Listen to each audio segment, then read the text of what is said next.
Alhamdulillah,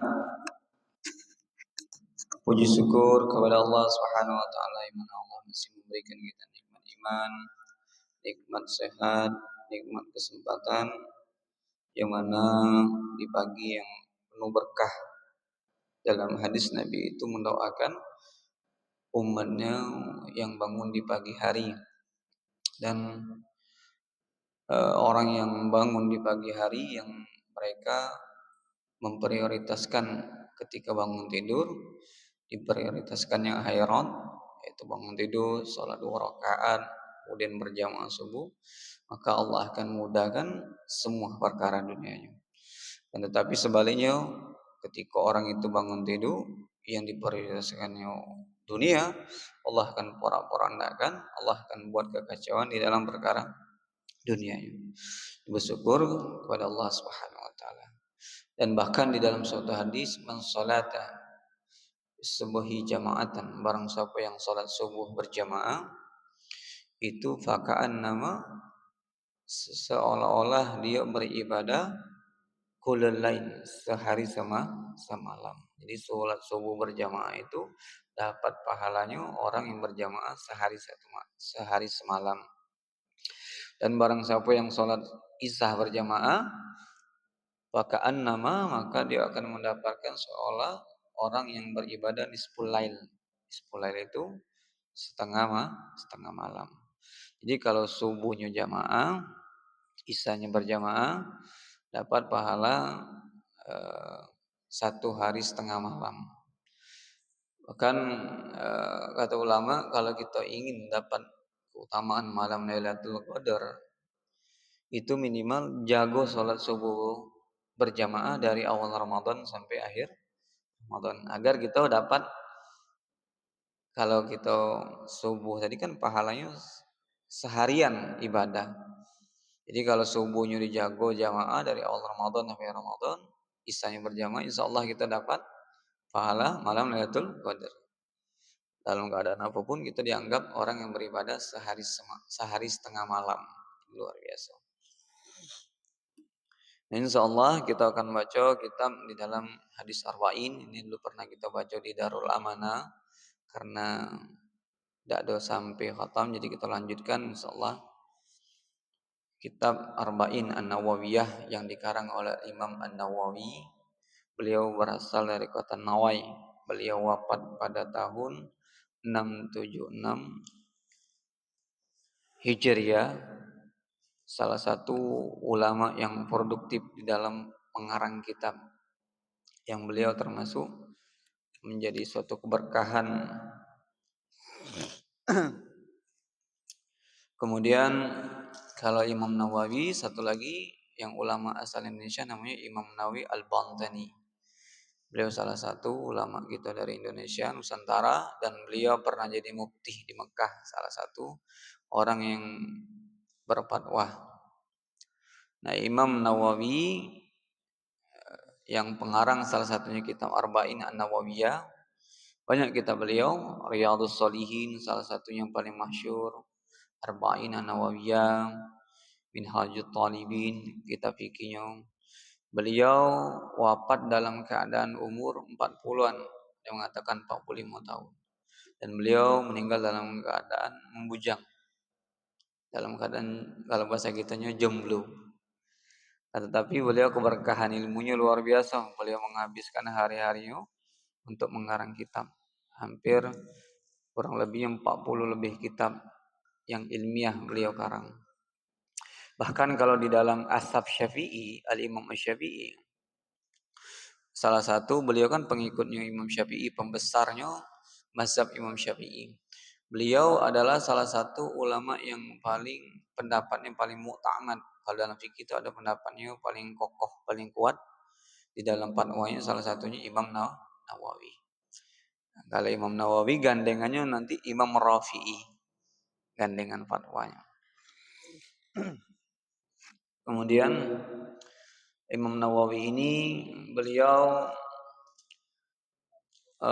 kata ulama, seandainya beliau diukur dalam kehidupan beliau ini mengarang kitab dari lahir, seandainya diukur dengan jumlah karangan kitabnya, Beliau mungkin mengarang kitab sehari sampai 1 lembar atau 2 lembar, saking banyaknya kitab beliau. Insyaallah kita baca qala musannif rahimallahu wa nafa'ana bihi wa bi ulumihi fid dharaini amin ya rabbal alamin. Kita lanjutkan hadis yang ke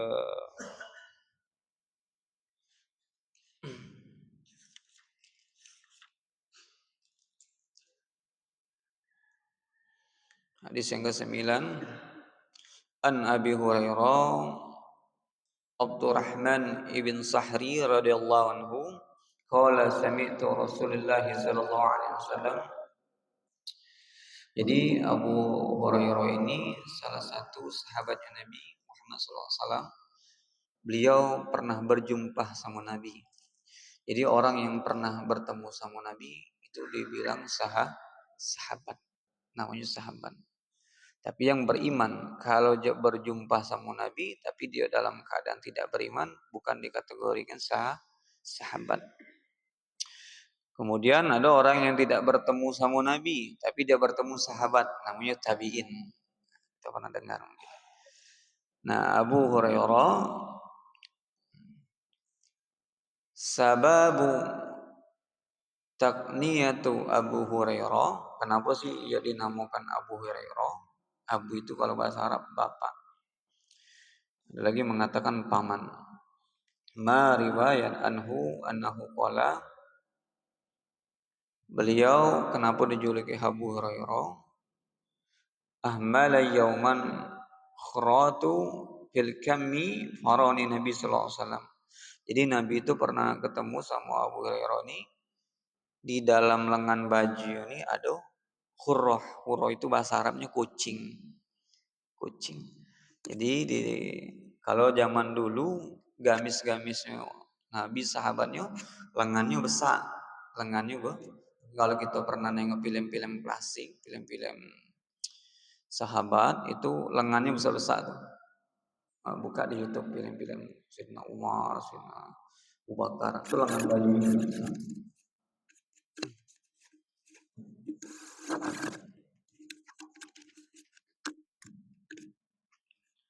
Jadi saking besarnya itu kucing masuk.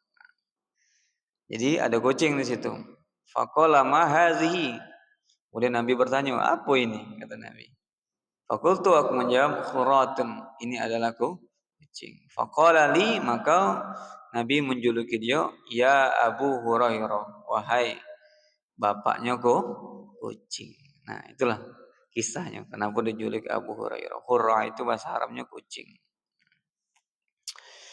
Qala syami'tu, aku pernah mendengar Nabi itu bersabda, yaqulu, Nabi mengatakan, "Ma nahaitukum anhu fajtanibuhu." Kata Nabi, tidaklah aku itu diperintahkan untuk menjauhi segala yang dilarang oleh Nabi sallallahu alaihi wasallam, maka fajtanibuhu, maka jauhilah. Jadi segala sesuatu yang diperintahkan Nabi dilarang, maka dia menjauhinya. Wa ma amartukum bihi. Kalau aku diperintahkan atau kalau kalian diperintahkan dengan Nabi, fa'tu minhu mastata'tum. Maka lakukanlah semampu kalian. Fa innama, maka sesungguhnya ahlakal ladzina min qablikum kasratum masailihim, maka akan timbul kehancuran, akan timbul kerusakan sebagaimana orang-orang terdahulu yang mereka itu kebanyakan bertanya. Jadi zaman Bani Israil dulu kan hobi bertanya, terlalu banyak bertanya. Wahtilafuhum ala anbiya'ihim, dan para orang-orang terdahulu mereka banyak menentang Nabi. Jadi orang-orang terdahulu mereka banyak menentang para nabi. Salah satunya nabi yang terakhir adalah Nabi Muhammad SAW. Nabi itu bahkan orang terdekatnya pun menentang. Salah satunya pamannya siapa? Abu Lahab yang tidak beriman kepada Nabi sallallahu alaihi wasallam.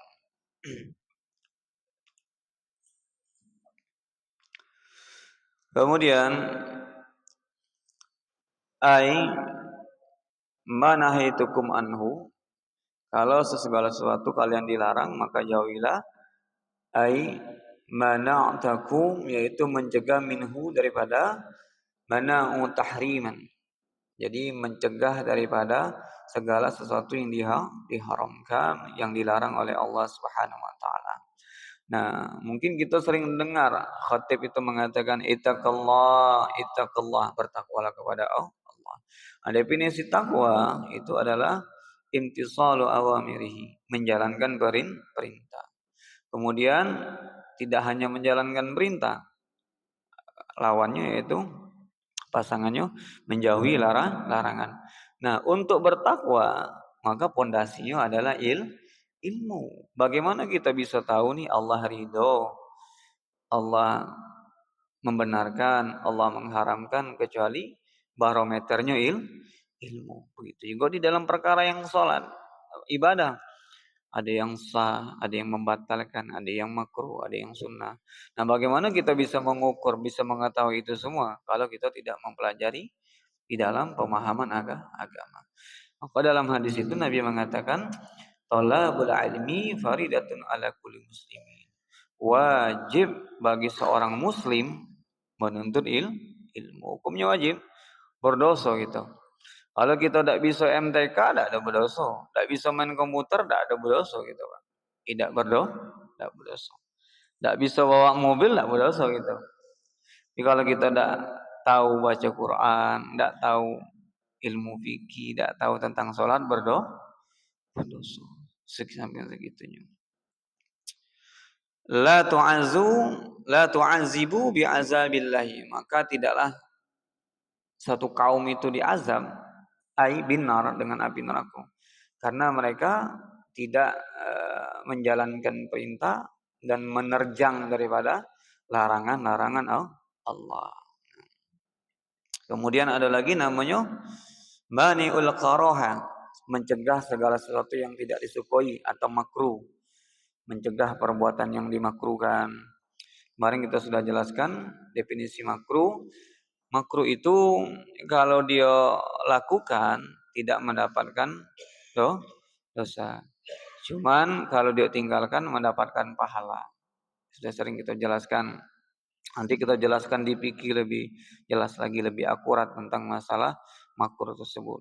Contoh kemakruhan, minum tangan kiri hukumnya makruh. Kalau tangan kanan sunnah, dapat pahala. Membaca surah di dalam sholat hukumnya sunnah ihad. Kalau dia tinggalkan makruh. Artinya mengurangi, kalau dalam sholat dia melakukan kemakruhan, artinya dia telah mengikis pahala-pahala dalam sholat. Tapi sah tetap sah, cuman kurang pahala sholatnya berkurang. La ta'kulul basla. Nah, seperti jangan engkau memakan basla ini bawang ya, katanya bau.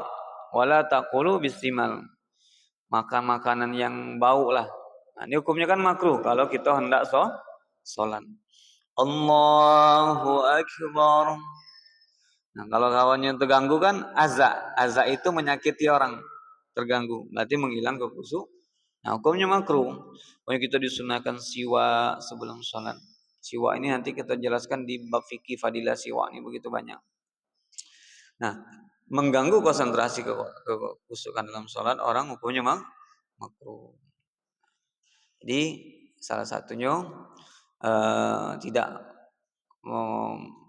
makan hal-hal yang bisa bau mulut dan mengganggu aktivitas orang di dalam sholat di samping kita. Hukumnya makruh. Wala taqulu bisimal, habis makan peti atau jengkol ibaratnya kan. Salat ya Allahu Akbar, sebelah terganggu. Hukumnya makruh. Hukumnya makruh. Sah tak salatnya? Sah, salatnya tetap sah, cuman pahalanya berkurang.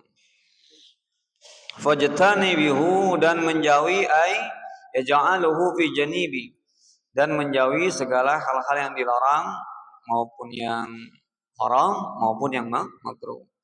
Nah, bagaimana kalau kita tidak tahu hukum? Kita kadang tanpa sadar melakukan kemakruhan. Seperti tanpa sadar kita kadang melonjor kaki di depan kiblat itu. Nah, pokoknya makruh. Apalagi ada mushaf. Kalau mushaf itu sejajar tidak boleh ya. Sejajar di kaki misalnya mushaf. Taruh di kaki hukumnya tidak boleh. Dosa. Karena minimal dia ditaruh lebih tinggi lah di atas di lutut ukuran di atas inilah. Nah. Wataba'idu anhu dan menjauhi birawayati. Fada'uhu ay ittaqrahu. Jadi menjauhi segala sesuatu yang diharamkan fi makruhi di dalam makruh wa muradu ijtanibu kulluhu dan menjauhi larangan iza imtisalu dan menjalankan segala yang diperintahkan Allah. La yahsilu ilal bitarkil jami. Dan kalau bisa jangan meninggalkan daripada jamaah kalau di dalam perkara sholat. Kalau kita berjamaah ini kita dapat pahala 27 derajat seperti kita dari rumah ke sini. Ini kan satu langkahnya penghapus dosa, mengangkat derajat. Jadi satu langkahnya penghapus dosa dan mengangkat derajat. Nah, kalau kita sholat berjamaah seperti tadi, nah, kita dapat pahala yang dijanjikan 27 derajat atau 25 derajat tersebut. Nah, kalau kita sholat berjamaah itu diterimanya lebih jelas. Karena apa? Kalau kita tidak khusyuk, imamnya khusyuk. Imamnya tidak khusyuk, makmumnya khusyuk. Yang amin ini tidak terima, amin yang ini kabulkan. Jadi cepat terangkat kalau sholat berjamaah. Jamaah itu amannya. Dan kalau kita sholat sendirian itu galak setan bermain 3 atau 4 ya. 2 atau 3 ya. Sudah tadi baca Al-Fatihah. Nah, kalau kita sholat berjamaah aman. Tidak ada lagi ragu-ragu, rukuk juga, sujud juga. Nah, aman. Imam salam kita ikut salam juga. Nah, ini amannya. Kalau berjamaah takapar gitu. Kalau berjamaah. Kalau sholat sendirian, Allahu Akbar. Timbul rasa kayak sak ragu ada sesuatu khurujud minas sabalaini. Keluarnya sesuatu dari lubang kemaluan, lubur ataupun lubur seperti bagian belakang. Nah, itu ada namanya syaitan di dalam kitab Imam Ghazali itu. Adanya khusus syaitan yang menggoda orang sholat. Ketika dia sholat, dia menarik rambutnya ke dubur orang yang musolli, orang sholat tersebut. Seolah-olah orang sholat tersebut kayak ada yang keluar. Bentuk batal lagi. Padahal itu bukan angin. Itu salah satu tipuan syaitan. Jadi cara mengatasinya bagaimana? Ketika kita sholat, dengar tak bunyinya? Tak. Tercium tak baunya? Tak. Teruskan sholatnya. Nah, janganlah. Itu salah satu tipuan syaitan. Allahu Akbar. Batal lagi. Ambil wudhu lagi. Agak takbir lagi nih. Batal lagi kan. Itu salah satu membuat tipuan syaitan. Jadi solusinya bagaimana Ustaz? Nah, makanya dalam fikih itu ada kejelasan hukumnya. Dengar tak suaranya angin keluar? Tak. Tercium tak baunya? Tak. Nah, teruskan sholatnya. Itu termasuk salah satu tipuan syaitan. Wa ma amartukum bihi, dan kalau kalian aku perintahkan talabatahu yang aku minta minkum dari kalian talabu bi wujubi, maka wajib. Seperti sholat aku perintahkan kata Nabi, lakukan. Seperti puasa Nabi suruh lakukan, seperti zakat Nabi suruh lakukan. Kemudian Nabi nyuruh berbuat ihsan, lakukan. Nah, jadi apapun yang diperintah Nabi maka lakukan. Lisitahsalil aqfalu lakum, dan orang itu yang melakukan semua perintah yang diserahkan oleh Nabi Muhammad SAW maka akan dicukupkan baginya surga. As-salat seperti salat, waz-zakat seperti zakat. Ayul itanu minhu wal amanah, dan beriman kemudian menjadi orang yang amanah, Amanah ini orangnya bisa percaya. Ai taufidiha lil mustahika, dan menjadi orang yang hak di dalam menjalankan perintah Allah. Wal farju wal batnu wal lisan, dan menjaga daripada kemaluan. Wal batnu, menjaga perut. Kok bisa jaga perut, San? Jago daripada perkara-perkara yang dia haramkan. Jadi man akalal haram, barang siapa yang makan haram, wuku aminal haram am aba, barang siapa yang makanan masuk di perutnya sesuatu yang haram, mau tidak mau anggota badannya juga mudah melakukan keharaman. Tapi kalau tubuh ini diisi yang halal, sulit untuk melakukan yang haram. Jadi hati-hati, penting kan menjaga sesuatu yang kita makan. Bahkan kata ulama, salah satu durhakonya seorang kepala keluarga yaitu adalah memberikan makan anak istrinya dari perkara yang haram. Dia telah memasukkan api neraka ke dalam perut anak dan istrinya. Nauzubillah min dzalik. Nah, jadi kalau tubuh ini diisi yang halal, mudah ibadah itu gampang, enak, ringan. Nah, itu pentingnya. Jadi Nabi wal farad wal butnu, hati-hati, jago kemaluan kalian dan perut kalian. Kemudian walisan dan lisan. Nah, lisan ini atau pepatah itu apa? Lisan ini lebih tajam daripada pedang. Berapa banyak orang itu saling membunuh cuman gara-gara sakit hati karena lisan. Bahkan nanti ada hadis man yu'minu yaumul akhiri falyakul khairan, barang siapa yang beriman kepada hari akhir, pada Allah, maka berkata yang baik, au liyasmut, kalau tidak bisa ngomong baik minimal diam. Dalam hadis lagi Nabi mengatakan man somata naja, barang siapa yang diam selamat. Orang kalau diam itu selamat. Orang bodoh kalau diam selamat. Kenapa? Orang tidak tahu dia bodoh. Ini kadang dia bodoh, ngomong semuanya tidak nyambung hero, karena dia tidak bisa menahan lisan yo. Orang tahu ngomongnya tidak nyambung yo. Orang tahu. Jadi diam itu adalah selamat. Apalagi zaman sekarang, zaman fitnah, orang dikit-dikit mudah ngumpul, mudah menggibah. Kalau zaman dulu ibu-ibu, sekarang kita bapak-bapak ngumpul, begadang, cerita A, cerita B. Yang lebih dahsyat lagi sekarang terkadang lisannya berpindah bukan lagi kepada lisan mulut ke tangan, pindahnya ke handphone, ngomen yang itu.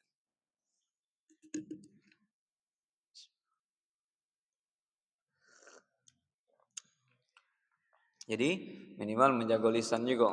Farju wal batnu wal lisan ay mani'ahum anil haram, dan cegahlah kemaluan perut dan lisan daripada perbuatan yang haram.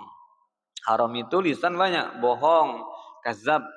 Kazab itu dusta, itu dosa juga, bohong. Kemana? Kadang pendidikan pembohongan ini dari rumah, kadang bilang ya, ada orang nyari bilang bapak ada kati. Ini secara tidak langsung telah mendidik kebohongan di rumah. Tapi kalau orang datang bilang mama ada ya, ini. Jadi jangan salahkan nanti anaknya ngebohonginya karena sudah terlatih dari kecil. Jangan dilatih kebohongan. Kemudian gara-gara lisan ini banyak faktor lisan ini salah satunya. Selain berbohong, menggibah. Nah, gibah ini membicarakan muhadasal akhi, membicarakan saudaranya dengan sesuatu kalau orang itu dengar dia tidak suka, itu namanya gibah. Jadi apalagi kadang orang sudah meninggal lah diomongin, ini sulit minta maafnya sulit. Orang yang menggibah itu dia telah mentransfer amaliyahnya kepada orang yang digibah. Jadi kalau kita juga digibahkan orang, jangan kayak cacing kepanasan. Masa dia ngomong itu, aman gitu. Dia dapat pahala kita dapat transfer pahala. Kita diomongi orang nih, Syekh Hasan Al-Basri, salah satu ulama tabi'in. Beliau pernah digibah sama seseorang. Wahai Syekh, ente diomongi orang gini-gini, alhamdulillah kata beliau, dikirim makanan, dikasih hadiah. Kok dikasih bukannya marah? Syekh ini, ya alhamdulillah, aku tanpa susah payah ibadah, aku telah dapat pahala. Jadi dikirimi, aku tidak bisa ngasih dia pahala, cuma bisa ngasih makanan kata dia. Nah, jadi kita jangan kecewa juga, sudah kita dapat transfer pahala. Kemudian talabul nadum, dan kita dipinta juga untuk mengerjakan hal-hal yang disunahkan. Nah, salah satunya aksyiru wa zikrul maut, yaitu mengingat termasuk sunnah hadis Nabi. Nabi memerintahkan aksiru, kata Nabi, perbanyaklah zikrul maut, mengingat kematian. Itu tuh kalau tidak ada ibro, pelajaran, kadang kita tuh lalai dengan kehidupan akhirat. Akhirnya kita sibuk dengan perkara dunia. Padahal hakikat seorang hamba itu Allah ciptakan untuk apa? Ibadah. Wa ma khalaqtul jinna wal insa illa liya'budun.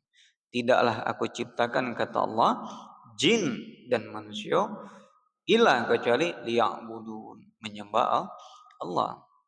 La nas'aluka rizqan, kata Allah dalam ayat lain, aku tidak minta rezeki kalian, aku tidak minta. Bahkan Allah yang memberi rezeki. Nah, kenapa kita disuruh memperbanyak mengingat kematian?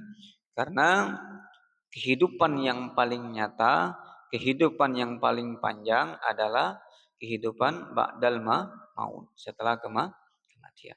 Hidup di dunia 60 tahun, 70 tahun. Nah, kalau sudah 80 tahun, susah dewek. Susah dewek. Nah, kalaulah perbandingannya satu hari itu di akhirat, perbandingannya 1000 tahun. Nah, jadi perbanyak. Kalau kita ingat mati, kita tentulah termotivasi untuk ibadah. Kalau kita tidak ingat mati, kita merasa hidup kita paling panjang. Oh, masih sehat, nantilah ibadah. Kagetlah tunggu punya ini baru sedekah. Kagetlah kalau sudah kayak gini, barulah aku nak berjamaah nanti. Itu namanya tulul amal, panjang angan. Salah satu tipuan setan. Kagetlah tunggu cair barulah rajin jamaah, ini tipuan syaitan. Nauzubillah min dzalik.